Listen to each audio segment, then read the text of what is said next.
Hello అండి, welcome back to Tripula channel official.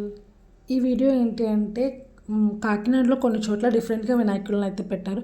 So వినాయకులను చూపిద్దామని అయితే వెళ్తున్నాము. ఇప్పుడు చూస్తున్న వినాయకుడు అయితే వేరుశనగల వినాయకుడు అండి. ఇక్కడ ఎవ్రీ ఇయర్ కూడా చాలా డిఫరెంట్గా పెడుతూ ఉంటారు. రుద్రాక్ష వినాయకుడని, గాజులు, పసుపు కుంకాలు, ఇలా జాకెట్ ముక్కలతో చాలా డిఫరెంట్గా పెడుతూ ఉంటారు. ఇక్కడైతే ఇది కాకినాడ గోల్డ్ మార్కెట్ సెంటర్లో బాబా టెంపుల్ ఉంటుంది కదా, అక్కడ అనమాట. ఎవ్రీ ఇయర్ వీళ్ళు డిఫరెంట్గానే పెడతారు. చూసారు కదా, చాలా చక్కగా ఉన్నారు వినాయకుడు అయితే. పక్కనే మనకి నార్మల్గా మట్టితో చేసిన విగ్రహం కూడా ఉంటుంది, చూపిస్తాను చూడండి.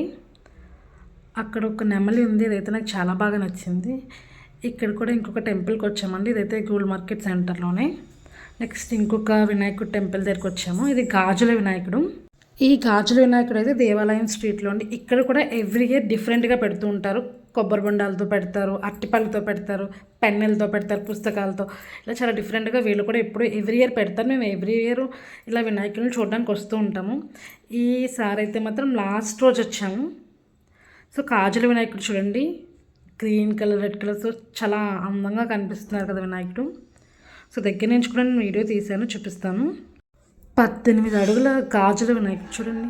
అసలు వీళ్ళ క్రియేటివిటీకి మెచ్చుకోవచ్చండి. ఎందుకంటే అసలు ఆ థాట్ రావడమే గ్రేట్ అనమాట. గాజులతో చేయడము, వేరుశనగలు, మళ్ళీ వట్టివేరుతో కూడా చేశారండి ఇక్కడ లాస్ట్ టైం అయితే. వట్టివేరు, కొబ్బరికాయలు, ఇలా డిఫరెంట్గా ఆలోచిస్తారు ఎవ్రీ ఇయర్ కూడా. కాకినాడలో కొన్ని ప్లేసెస్ అయితే ఉన్నాయి ఇలా డిఫరెంట్గా ఆలోచించి, అదే మట్టి బొమ్మతో పాటు ఇలా కూడా పెడుతూ ఉంటారనమాట. ఆ ప్లేసెస్ ఎవ్రీ ఇయర్ మేము చూడడానికి వెళ్తాము. లాస్ట్ టైం ఇక్కడ వట్టివేరుతో పెట్టినట్టు నాకు గుర్తుంది. ఇప్పుడైతే ఇంకొక చోటుకు వచ్చామన్నమాట. ఇది వడ్ల బియ్యం వినాయకుడు, చాలా క్యూట్గా అయితే ఉంది విగ్రహం అయితే. నెక్స్ట్ వచ్చేసి ఇది జమ్స్ వినాయకుడు అండి, జగన్నాథపురంలో అయితే ఉంది. ఇదైతే సెట్ మాత్రం అదిరిపోయిందండి. బయట నుంచి ఏదో బాహుబలి సెట్టింగ్ వేసినట్టు అయితే వేశారు, చాలా బాగుంది. చూడగానే మంచి అట్రాక్టింగ్గా అనిపించింది. నెక్స్ట్ లోపలికి వెళ్ళాము. జమ్స్ వినాయకుడు చూడడానికి చాలా చాలా చాలా అయితే అందంగా ఉన్నారు. జమ్స్ వినాయకుడు పక్కనే మట్టి వినాయకుడు ఉన్నారండి. నిజంగా చాలా అంటే చాలా ముద్దుగా అనిపించింది అనమాట.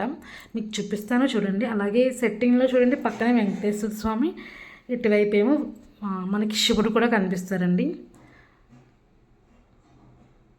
చూసారా, శివుడు ఒక పక్క, వెంకటేశ్వర స్వామి మధ్యలో వినాయకుడు. ఈ జమ్స్ని అయితే సండే అయితే పంచిపెడతామని చెప్పారు. మూషికం చూడండి, నేను చెప్పాను కదా మట్టి విగ్రహం, చాలా క్యూట్గా అనిపించింది కదా. ఈ వీడియో మీకు నచ్చినట్టయితే తప్పకుండా లైక్ చేయండి, షేర్ చేయండి, సబ్స్క్రైబ్ చేయండి. Thank you friends.